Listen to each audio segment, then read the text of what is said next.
أيها الذين آمنوا كلوا من طيبات ما رزقناكم واشكروا لله إن كنتم إياه تعبدون. بارك الله لنا ولكم في القرآن العظيم ونفعنا وإياكم بالآيات والذكر الحكيم. সম্মানিত মুসলিম ইকরাম, সর্বপ্রথম মহান আল্লাহর দরবারে শুকরিয়া আদায় করছি যে তিনি আমাদেরকে দুনিয়াবী সমস্ত ব্যস্ততা থেকে ফারেক করে তার ঘরে আসা বসা শোনার এবং বলার তৌফিক দান করেছেন। আলহামদুলিল্লাহ। আমি আপনাদের সামনে গত সপ্তাহে হালাল খাওয়ার বিষয়ে এবং হারাম রিজিক থেকে বেঁচে থাকার বিষয়ে আলোচনা করেছিলাম। মানুষের জান, মান সম্মান এবং মালের নিরাপত্তা, এটা আমার বিষয়বস্তু ছিল। তো মানুষের মালের নিরাপত্তা কিভাবে হবে এই বিষয়ে আমি বলেছিলাম যে প্রথমে মালের প্রতি, সম্পদের প্রতি যে আমাদের মোহ, অতিরিক্ত মোহ, সেটা ত্যাগ করতে হবে। বিস্তারিত আলাপ করেছি যে আজকে আমরা শুধু আমাদের সমস্ত চিন্তা বডি কেন্দ্রিক, শরীর কেন্দ্রিক হওয়ার কারণে আমরা সবসময় সম্পদের প্রতি লালায়িত থাকি। হালাল হোক আর হারাম হোক, বেশি বেশি আমাদের টাকা দরকার। তো এটা অত্যন্ত ভুল সিদ্ধান্ত, আমাদের ভুল চিন্তা। আম্বিয়া কেরাম আসেন মানুষের দৃষ্টির আড়ালে যে আখিরাতের জিন্দেগি আছে, সেই জিন্দেগির সফলতা, সেই জিন্দেগির ব্যর্থতার মেসেজ দেওয়ার জন্য। তুমি এই পথে চললে সফল হইবে, এই পথে যদি না চলো, ভিন্ন পথে চলো, ব্যর্থ হইবে। দুই ওয়ে ওনারা দেখেন।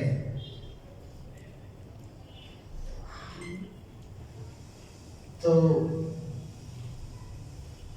আজকে সারা পৃথিবীর মানুষ যেভাবে মালের লোভে, সম্পদের লোভে চতুর্দিকে শুধু একটা চাঞ্চল্য, মানুষের পেরেশানির কোনো শেষ নেই। রাত দিন এই চেষ্টা, সম্পদ। অথচ হাদিসে আছে, রাসূল কারীম সাল্লাল্লাহু আলাইহি ওয়াসাল্লাম বলেন যে একটা মানুষ যখন মারা যায় তখন তার সাথে তিনটি জিনিস তার সাথে সাথে যায়। ইয়াতবাউল মাইয়িতা সালাসা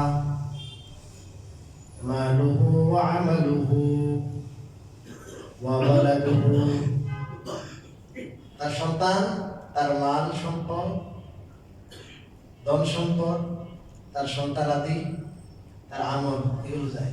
তিনটা জিনিস, মালও যায়, আমলও যায়, আর সন্তানাদি যায়। ভাইয়ারা যাবে ইসলাম দুইটা জিনিস ব্যাক করে। মাল গোলামবান্দি ছিল, মালের সময় এগুলো ব্যাক করে, দাফন করে, সন্তানাদি ব্যাক করে। ওয়াইয়াবকা আমালুহু, তার আমল থাকে, তার আমল তার সাথে থাকে, আর বাকি দুটো কি ফেরত আসে। তো মানুষের মনে থাকে আমার মাল। তো মালের ধান্দা আর আমলের কি নাই, টাইম নাই। যে আমল তার সাথে থাকবে, চিরদিন তাকে সাপোর্ট দিবে, ওই আমলের কি নাই, খোঁজ খবর নাই। আজকে 90% মানুষ মুসলমান, এখানে দেখবেন আপনি এই মুসলমান 90%-এর মধ্যে দেখবেন 80 বা আপনার 90% মানুষ নামাজ পড়ে। জুমা আপনি দেখেন, জুমাতেই আমরা মনে করি জুমাতে তো বহু মুসলিম, বহু মানুষ, লাখ লাখ বাংলাদেশে মুসলমান আছে, জুমাও পড়ে। আর ফজরের নামাজ কত পার্সেন্টে পড়ে এটা আপনারা জানেন। তো আমাদের যে আমলের প্রতি যে অনীহা আর মালের প্রতি যে অতিরিক্ত লোভ, এটার কারণটা কি? এই কারণটা মনে করি দুনিয়ার সফলতাই আমাদের দরকার। আর সম্পত্তি পাইলে, পয়সা পাইলে আমি কি হয়ে গেলাম, শান্তি এবং কামিয়াবি পেয়ে গেলাম। এই যে ভুল ইয়াকিন, এই ভুল ইয়াকিনের কারণে আমাদের জীবনের যে স্রোতধারা এটাই কি হয়ে গেছে, ভুল পথে।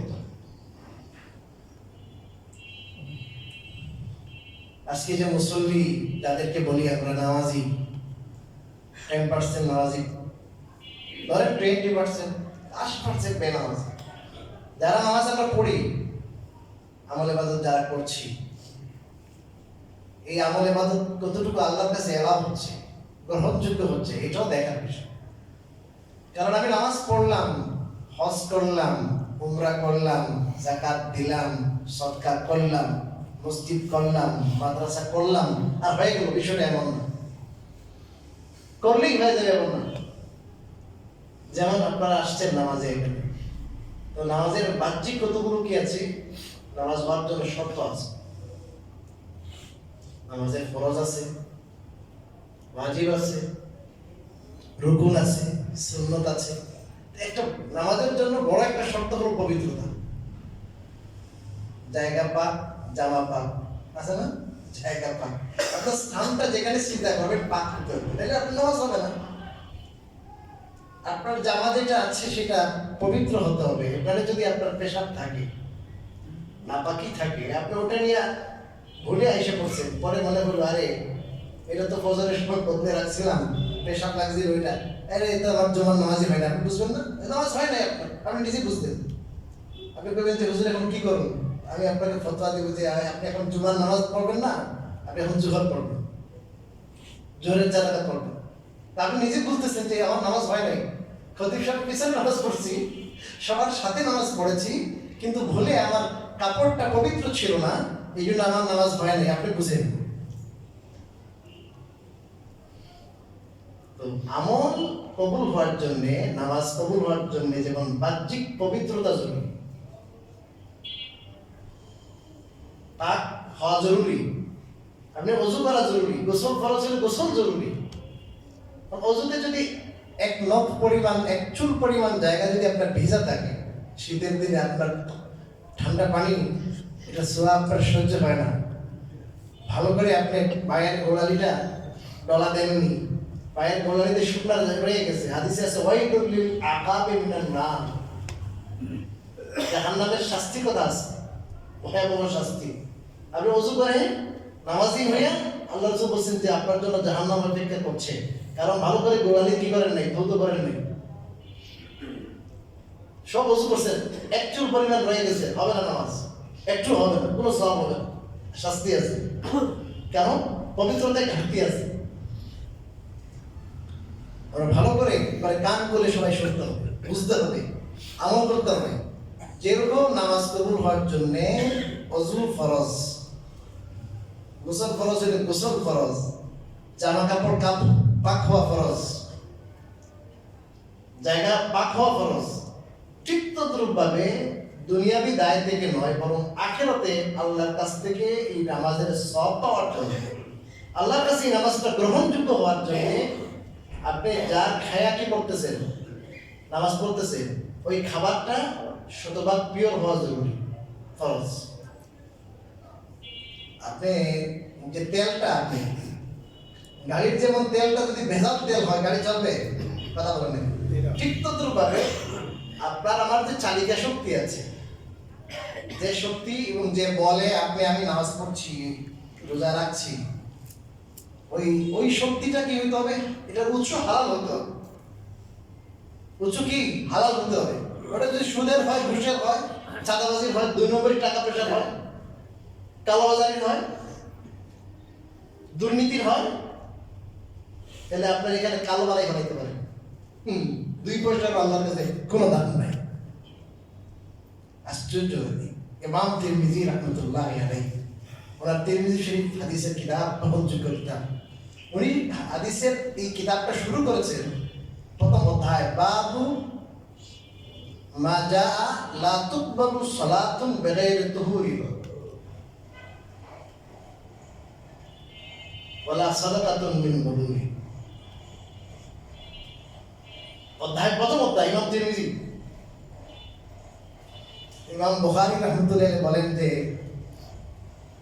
ইমাম তিরমিজি তার ছাত্র ইমাম বুখারী, ইমাম তিরমিজি, তুমি আমার থেকে যতটুকু ফায়দা নিয়েছো, উপকৃত হয়েছো, এর চেয়ে বেশি আমি উস্তাদ হয়ে তোমার থেকে ফায়দা নিয়েছি। এত বড় ইমাম তিরমিজি। প্রথম অধ্যায় যে পবিত্রতা ছাড়া নামাজ কবুল হয় না, আর খেয়ানতের মাল, চুরির মাল, হালাল মাল থেকে কোনো কিছু দান করলে এলাও হয় না, কবুল হয়। হাদিস নিয়ে আসছেন রাসূলুল্লাহ সাল্লাল্লাহু আলাইহি ওয়াসাল্লাম বলেছেন, লা তুকবালু সালাতুন, কোন নামাজ কবুল হয় না বিগাইরি তুহুরিন, পবিত্রতা ছাড়া, ওয়ালা সাদাকাতুন, আর কোন সদকা আল্লাহর কাছে গ্রহণযোগ্য হয় না মিন গুলুলিন, হারাম মাল থেকে।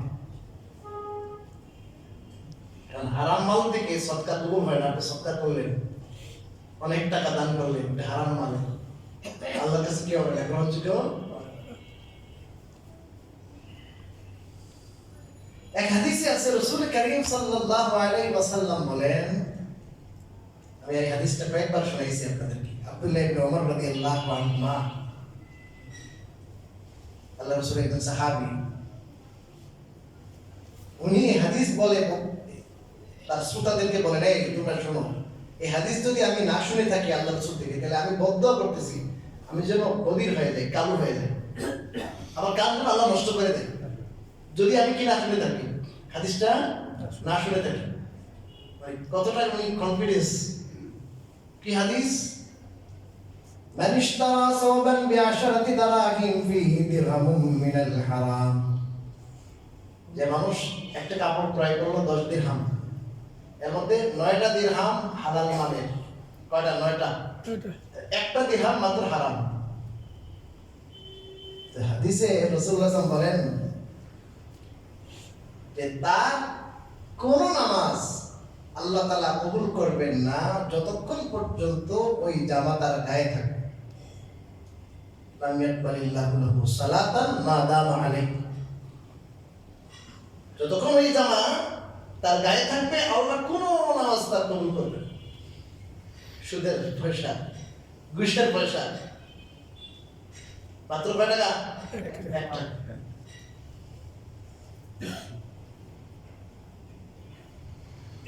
আর আরেক হাদিসে আছে, আপনার 1 লুকমা যদি করেন পেটে ঢুকান, 1 লুকমা হারাম মাত্র, 40 দিন কোনো নামাজ কবুল হবে না। 40 দিন 1 লুকমা খাবার খাওয়ার কারণ। আরেক হাদিসে সহিহ মুসলিমের হাদিস, রাসূলুল্লাহ সাল্লাল্লাহু আলাইহি ওয়াসাল্লাম বলেন, বেটা সফর অবস্থায় তো দোয়া করব। হাদিসে আছে 3 ব্যক্তির দোয়া ফেরত হয় না। এর মধ্যে একজন হলো দাওয়াতুল মুসাফির, মুসাফিরের দোয়া ফেরত হয় না। মুসাফিরের মনটা থাকে ছোট, বুঝলেন না? মন ছোট থাকে, পরিবার পরিজন নাই, অর্থবিত্ত, অত পয়সা এগুলো বেশি থাকে না, সাথে কোনো মতো থাকে, সবসময় আল্লাহ আমার হেফাজতে দিয়ে রাখে। যখন মনটা মরা মরা থাকে, ওই সময় আল্লাহর দিকে রুজু থাকে, ওই সময় আল্লাহ দোয়া বেশি কবুল করে। এই সময় গরিবরা ধনীদের 500 বছর আগে জান্নাতে যাবে। কারণ ধনী যে আছে এর সবসময় মনে থাকে আমার পয়সা আছে, কোনো সমস্যা নাই। আর যার কি নেই, পয়সা টাকা নাই, এবার আল্লাহ কি মাসের টাকা বাড়ি ভাড়াটা কেমনে দিই, আল্লাহ আল্লাহ আমি এখন চাউল শেষ হয়ে যেতেছে, চাউল কোথা থেকে? এই আল্লাহ থেকে রুজু করে দোয়া করে, ঠিক না? তার মনটা কি থাকে বলেন? ছোট থাকে। আনা ইনদা মুনকাসরাতিল কুলুব, যে সমস্ত মানুষের ভাঙা হৃদয়, এদের কাছে আল্লাহ আছে। এই ভাঙা হৃদয়কে কেউ যদি ভাঙে, আল্লাহ নিজেই খবর করে, বুঝলেন না? এই জন্য কখনো ছোট মানুষ, টাকা পয়সা নাই, কাপড় চোপড় ভালো না, ভালো চাকরি বাকরি করে না, কোন কথা দিয়ে যদি কোনো সময় কষ্ট পাওয়া যায়, আপনার কিন্তু খবর হয়ে যাবে। কারণ এই ভগ্ন হৃদয় যে আছে, হাদিসে আছে, আল্লাহ বলবেন কিয়ামতের দিনে, মিয়া তোমার পয়সা দিয়েছিলাম না আমি তো তোমার থেকে পয়সা চাইছিলাম, তুমি পয়সা দাও নাই কেন? আমি তোমার কাছ থেকে জামা চাইছিলাম, জামা দাও নাই কেন? আমি তোমার কাছে খাবার চেয়েছিলাম, খাবার দাও নাই কেন? আল্লাহ আপনি সব দিলেন, আবার আপনি কোনদিন চাইলেন? তাই বেটা তোর কাছে গরিব মানুষের চায় নাই, নিঃস্ব অভাবীরা কাপড় চায় নাই, তুমি তো শুধু বড় আপনার সাগরের মাছ খেয়ে চাইলেন অর্ডার করে, হ্যাঁ? খসুরের বাজারে যাই 5,000 7,000 টাকার মাছ আনছো, 750-800 টাকা ষাঁড় গরু দেখা 4-5 কেজি করে গরুর গোশত কিনে খেয়েছে, মজার মজার। গরিব যারা আছে, দুঃখী যারা আছে, এদের তো কোনো খবরই কিন্তু নেওয়া নাই। ওই সময় আল্লাহ খবর নেবেন ধনীদের, আর গরিবরা বলবে তোমরা 500 বছর আগে যাও জান্নাতে, আর ধনীদের হিসাব দিতে দিতে শেষ। ধনী হইলে লাভও আছে, আল্লাহ রাস্তা দান টান করে আল্লাহর অনেক নৈকট্য লাভ করা যায়, মসজিদ করা যায়, মাদ্রাসা করা যায়। কিন্তু যদি ধনটাকে যদি ভালো পথে ব্যয় না করে, খবরও আছে। আবার ধনের যদি লিপসা লোভ ঢুকে যায়, তাহলে তো উপায় নাই। সুদে ঘুষে যদি জড়িত হয়ে যায়, কিস্তিতে যদি জড়াই যায়, তাহলে তো খবর আছে আরো। তো বলছিলাম যে গরিব মানুষের মন ছোট থাকে, আল্লাহর দিকে রুজু থাকে, দোয়া করতে থাকে। আর যার পকেটে সবসময় টাকা আছে, মাস শেষে লাখ লাখ টাকার মালিক, বাড়ি ভাড়া পাইতেছে, এটা পাইতেছে, ওইটা পাইতেছে, ওর আল্লাহ থেকে রুজু অতটা হয় না, গরিবদের যতটা হয়। গরিব দুঃখীকে কোনো সময় কি করবেন না, খারাপ চোখে দেখবেন। টাকা আজ আছে কাল নেই, মরার সময় ভাই সব যেরকম খালি আসছিলাম খালি যাবো, কেউ টাকা দিয়ে দেবো। তো মুসাফির মানুষ, তার মনটা ছোট থাকে, কেউ চিনে না তাকে, জানে না তাকে। সে হাত উঠায় দোয়া করে, ইয়া রাব্বি ইয়া রাব, ইয়া আল্লাহ ইয়া আল্লাহ, দোয়া করতেছে আল্লাহর কাছে। চুলগুলো এলোমেলো, ধুলে দুষ্কৃত, আর দেখে বোধ হয় মানুষে বুঝে যে মনে হয় দোয়া এখনই কেউ দিতেছে, তবু হইতেছে। অমাতআমুহু হারাম, রাসূলুল্লাহ সাল্লাল্লাহু আলাইহি ওয়াসাল্লাম বলেন, অথচ তার খাবার এটা হারাম। মালবাসুহু হারাম, দোয়া করতেছে আল্লাহর কাছে, কিন্তু তার কাপড়টা হারাম। ওয়া বুজিয়া বিল হারাম, তার গেজা হারাম। এরপরে শব্দটা ভেরি ইম্পর্টেন্ট, ফাআন্না ইউস্তাজাবু লাহু। রাসূল বলেন, তাহলে তার দোয়া কোথা থেকে কবুল হবে? তার দোয়া কিভাবে কবুল হবে? অসম্ভব। দোয়া বের হইতেছে, তার শরীরে শক্তি আছে দেখে, কিন্তু তার গায়ের যে আপনার কাপড়টা, জামাটা, ওটা হালাল মাল থেকে না, ওটা ঘুষের সুদে। এই জন্য না দোয়া কবুল হবে, না ইবাদত কবুল হবে, না রোজা কিছু কবুল হবে না। এই জন্য ভাই, আমরা নামাজ যারা পড়ছি, আমরা আল্লাহ শুকরিয়া আদায় করি যে আমরা আলহামদুলিল্লাহ কি পড়তে পারি, নামাজ পড়তে পারি, আযান শুনি, হাইয়া আলাস সালাহ, হাইয়া আলাল ফালাহ, আল্লাহ দাওয়াত, নামাজের দিকে আসো, কামিয়াবির দিকে আসো। সে আল্লাহর যে আহ্বান, আর দাওয়াতু তাম্মা, এটাকে বলা হয়েছে পরিপূর্ণ দাওয়াত। সে আল্লাহর যে দাওয়াতে আমরা সাড়া দিতে পারি, শুকরিয়ার বিষয়, এটা আলহামদুলিল্লাহ আমরা শুকরিয়া করি। কিন্তু সেই সাথে আমরা যে আল্লাহ রাব্বুল আলামিন যেন নামাজটা কবুল করেন, নামাজটা এলাও করেন, আল্লাহ আখিরাতে যেন আমাদেরকে এটার বেনিফিট দান করেন, সওয়াব দান করেন, সেটার মাধ্যমে যেন জান্নাতে যেতে পারি, এটাও চিন্তা করা দরকার। যদি এই জায়গায় যদি আমরা একটু ফেল করি, আর যদি আমাদের কোনো তামিজ না থাকে হালাল হারামের, তাহলে নামাজ পড়তে পারি, হজ করতে পারি, হাজি গাজি সব হতে পারি, কিন্তু আখিরাতে জাহান্নাম ছাড়া কোনো উপায় নেই। হাদিসে আছে, যেই শরীরে কোষ গোশত হারামের দ্বারা তৈরি, ফান্নারু আওলা বিহি, এই শরীরের জন্য জাহান্নামটাই বেশি উপযুক্ত। ওই শরীর জান্নাতে যাবে না যেই শক্তির কি হয়েছে, যেই শরীরের মধ্যে শক্তি, যেটার মধ্যে গোশত, রক্ত, এগুলো হারাম মাল থেকে আসছে। লা ইয়াদখুলুল জান্নাতা, জান্নাতে ওই ব্যক্তি প্রবেশ করবে না। জাসাদুন, ওই বডি, গুজিয়া বিল হারাম, যে বডির গেজা হলো হারাম মাল থেকে। হারাম মাল থেকে যদি গেজা হয়, আল্লাহ রাসূল বলেন ওই বডি কোথায় যাবে না? জান্নাতে যাবে না। এই 70 বার হজ করলেও যাবে না, এটা তাহাজ্জুদ পড়লেও যাবে না। অবশ্য হারাম যারা খায়, ওদেরকে সাধারণত আল্লাহ তাহাজ্জুদের সময় ডাকে না, এটা একটা কথা। তাহাজ্জুদের তৌফিক হয় না সাধারণত, এটা আল্লাহর বিপি পার্সন যারা, এদেরকে ওই সময় আল্লাহ তাআলা উঠার তৌফিক দেন। একবারে খাস মানুষ যারা, ওরাই। যেভাবে সুদের বাজার, কিস্তি, লোন, এটাকে তো আন্তর্জাতিকভাবে যেভাবে আপনার ব্যাংকের মাধ্যমে আন্তর্জাতিকীকরণ করা হয়েছে, বহু ভয়াবহ জিনিস সুদের ব্যাপার। কোরআন হাদিসের দুটি অপরাধ এমন, দুটো গুনাহ এমন, এই গুনার ব্যাপারে আল্লাহ তাআলা সরাসরি যুদ্ধের ঘোষণা দিয়েছে। কয়টা অপরাধ? দুইটা। এক অপরাধের কথা আছে কোরআনে, আরেক অপরাধের কথা আছে হাদিসে কুদসিতে। কোরআনের অপরাধ, কোরআনে যেটা আসছে যে অপরাধ, যে দোষের কথা, যে গুনার কথা, সেটা আগে বলুন। আল্লাযীনা ইয়াকুলুনার রিবা, আল্লাহ রাব্বুল আলামিন বলেন যারা সুদ খায়, লা ইয়াকুমুনা ইল্লা কামা ইয়াকুমুল্লাযী ইয়াতাখাব্বাতুশ শাইতানু মিনাল মাস, এরা কিয়ামতের দিন উঠবে হলো জিন্নাতে মানুষকে ধরে, জিন্নাতে শ্রমের তাদেরকে পাগল বানায় করে না, ওই জিন্নাতে ধরা মানুষ যেগুলো পাগলের মতো, ওই পাগলের মতো উঠবে।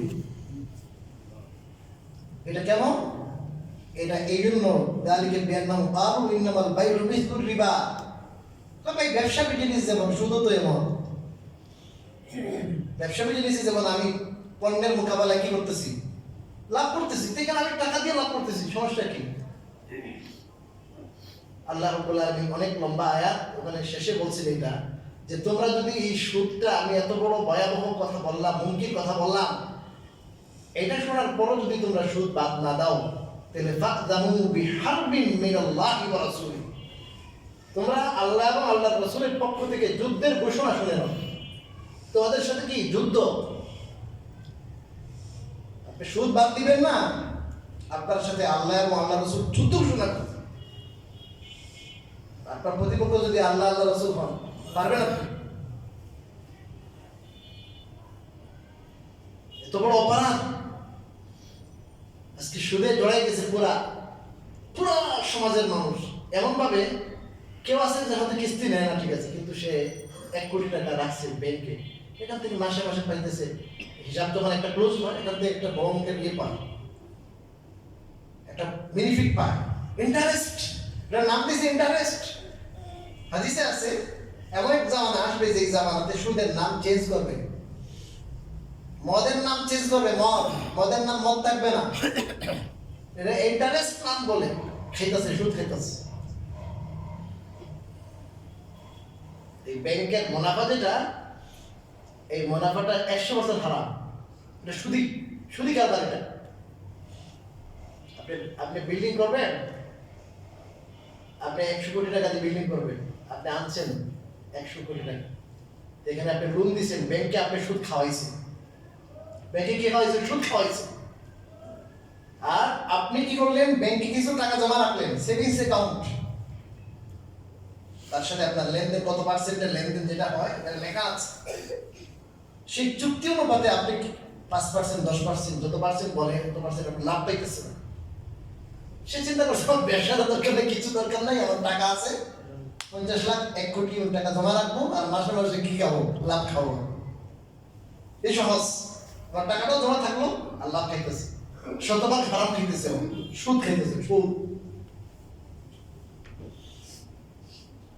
দিরহাম রিবান ইয়াকুলুহু রাজুল ওয়া হুয়া ইয়ালামু আশাদ্দু মিন 36 জিনিয়াতান।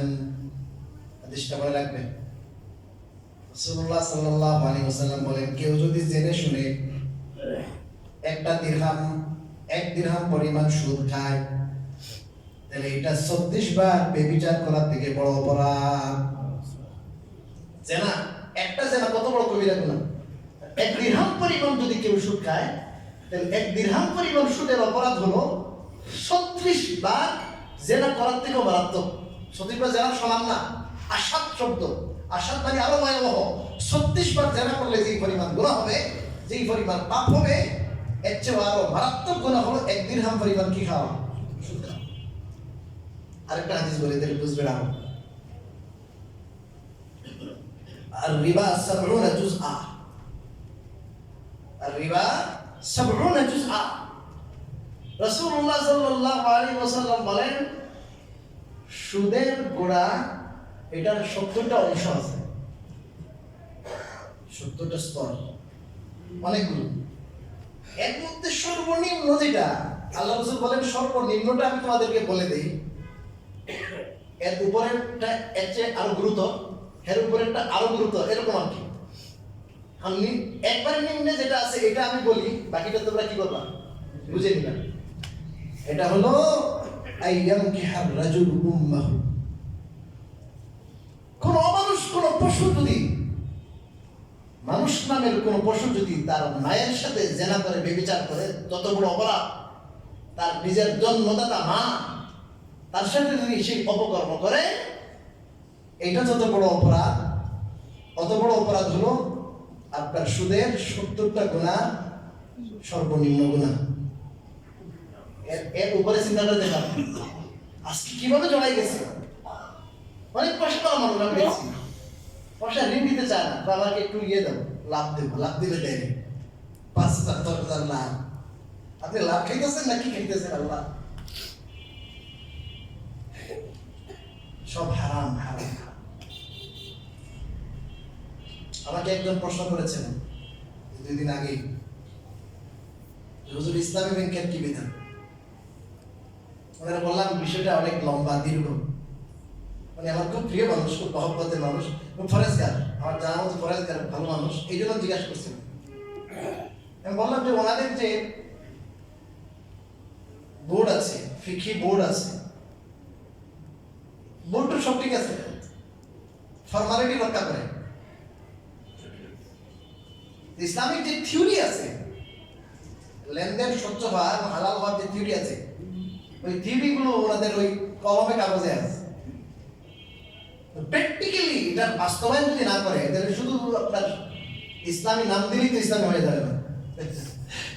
একটা মদের বোতলে যদি আপনি লেখেন যে এটার মধ্যে কি আছে, আঙ্গুরের রস, এটা আঙ্গুর আছে, এটাতে আপনার জাইতুন আছে, তাহলে নাম লিখলে হয়ে যাবে।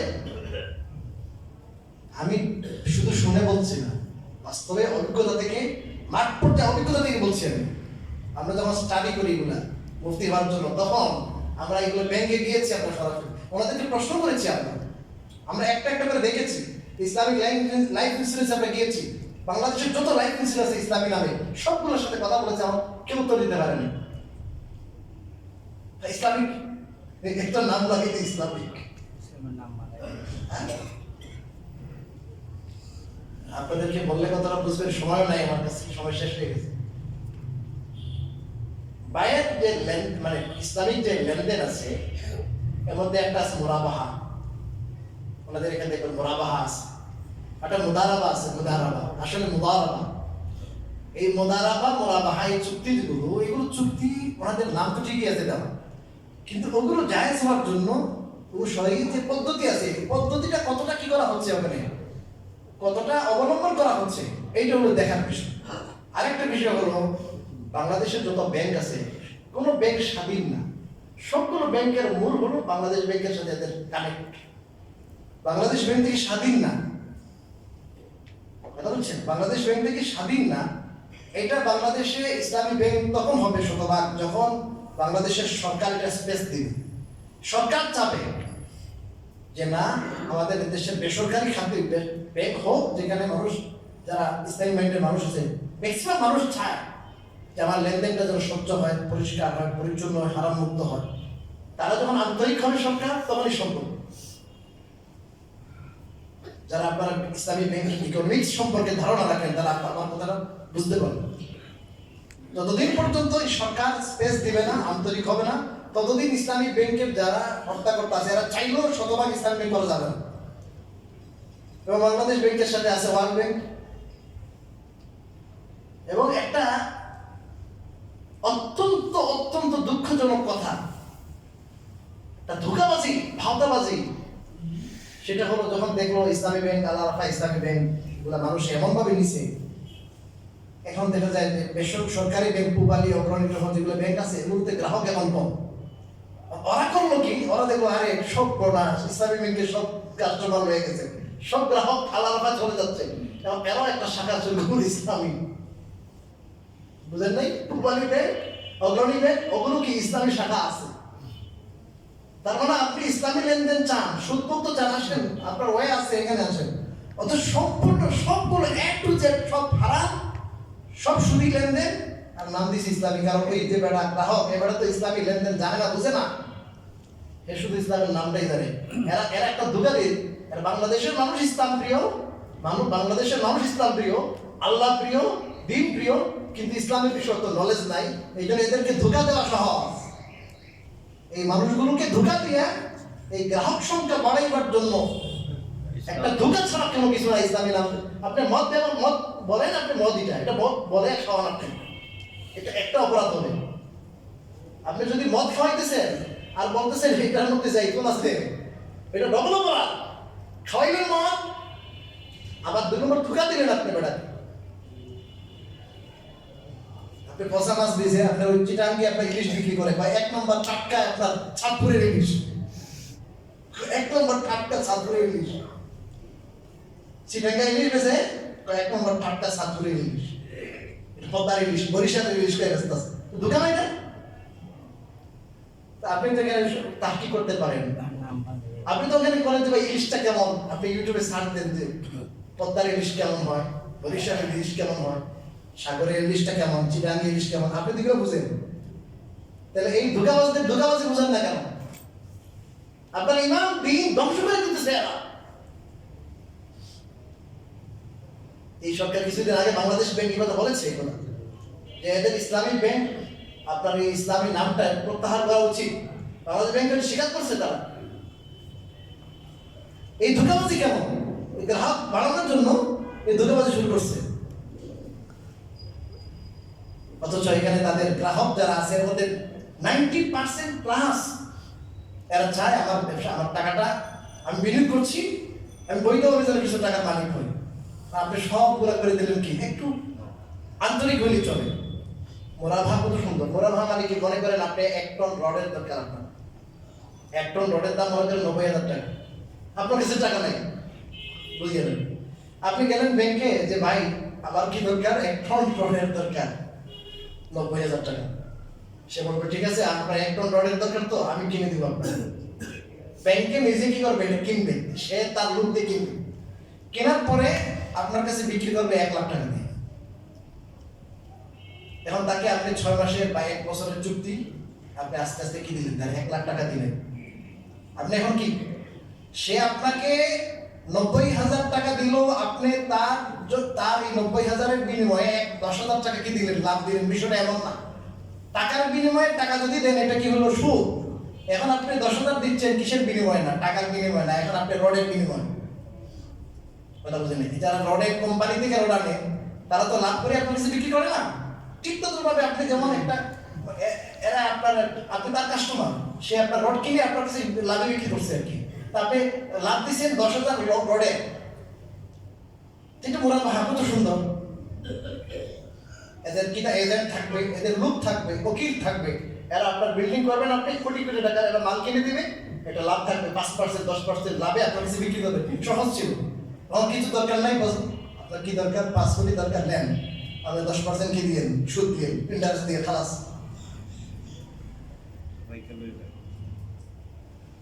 যাই হোক ভাই, আমাদের দেশে আমার জানা মতো কোনো ব্যাংকই শতকরা মানে শতভাগ কিনা ইসলামিক না। হ্যাঁ, ইসলামী ব্যাংক, আল আরাফা ইসলামী ব্যাংক, এদের যে লেনদেনটা একবারে প্রমাণী অগ্রণী সহ যেগুলো সরকারি ব্যাংক আছে ওদের থেকে তুলনামূলক ভালো। কিছু কিছু বিষয় মেনটেন করে, যেটা সত্যটা বলতে হবে, কিছু কিছু বিষয় মেনটেন করে, কিন্তু এখানে পিওর তো না, পিওর না। এই জন্য এটা আপনি শতভাগ হালাল বলার অবকাশ নাই। এই জন্য আপনি টাকাটা কি করবেন এটা বলে শেষ করতেছি। টাকাটা আপনি করবেন, আপনি যেহেতু আপনার ঘরে নিরাপত্তা নাই, যদি মনে করেন আপনার ঘরে নিরাপত্তা নাই বা কোনো জায়গায় আপনি খাটাইবার মতো ওইরকম নিশ্চয়তা আপনি পাচ্ছেন না যে এখানে আমার টাকাটা থাকবে বা থাকবে না, তো আপনি ব্যাংকে রাখেন ব্যাংকে। তো তার সাথে আপনার লেনদেনটা যেন সুদি না হয়। বলেন যে ভাই আমি কারেন্ট অ্যাকাউন্ট করলাম, সেখান থেকে আপনার বাৎসরিক কিছু চার্জ কাটবে, তা আপনি তার কাছে কি টাকাটা রাখলেন আমানত, সে টাকাটা রাখলো, তার এখানে সিকিউরিটি আছে, অনেক লোক আছে, এই হিসাবে আপনার কাছে চার্জ কাটলো, তাহলে আপনার বেঁচে গেল। আরেকটা হলো যদি আপনি সেভিংসেও রাখেন, তাহলে আপনি যে সুদটা দিবে, লাভটা দিবে ইসলামী ব্যাংকে, আল্লাহর লাভটা দেবে, আপনি এই টাকাটা সতর্কতা বশত আপনি ব্যবহার না করে, আল্লাহ আপনার টাকা দিয়েছেন, আপনি কোনো গরিবকে সৎকার নিয়ত ছাড়া আপনি দিয়ে দিবেন। কিসের নিয়ত ছাড়া? সৎকার নিয়ত ছাড়া আপনি দিয়ে দিবেন। কারণ সপ্তাহ নিয়ত করলে তো কি হালাল লাগবে, এটা তো শতভাগ হালাল না, এটার মধ্যে কি আছে সন্দেহ আছে। আর ওটার মধ্যে 100 ভাগ হারাম, কোনো সন্দেহ নাই। আর ইসলামী হালালের মধ্যে সন্দেহ আছে, আর ওগুলোর মধ্যে কি নাই, কোনো সন্দেহ ছাড়াই হারাম। এই জন্য এই টাকাটা ব্যবহার না করা। যদি আপনি কি করেন, ইবাদত কবুল করাইতে চান, এছাড়া যে আমাদের ব্যাংক ছাড়া যেভাবে আপনার পার্সোনালি যে সমস্ত কিস্তি যেগুলো আছে, অনেক দোকান করে বসছে, অনেক জায়গায় অনেক লোকই আছে, কামই হলো টাকা কিছু আছে, কিস্তিতে টাকা দেয়, এখান থেকে সুদ খায়, এভাবে চলতেছে। দয়া করে এই সমস্ত লেনদেন বাদ দেন, মানুষকে বুঝান, মানুষকে ঋণ দেন। ঋণ দিলে সেখানে কি পাওয়া যায় না, লাভ পাওয়া যায় না, কিন্তু এটা আখিরাতে লাভ পাওয়া যায়। এই বিষয়ে ইনশাআল্লাহ আগামীতে কথা বলবো। সময় শেষ হয়ে গেছে। আল্লাহ রাব্বুল আলামিন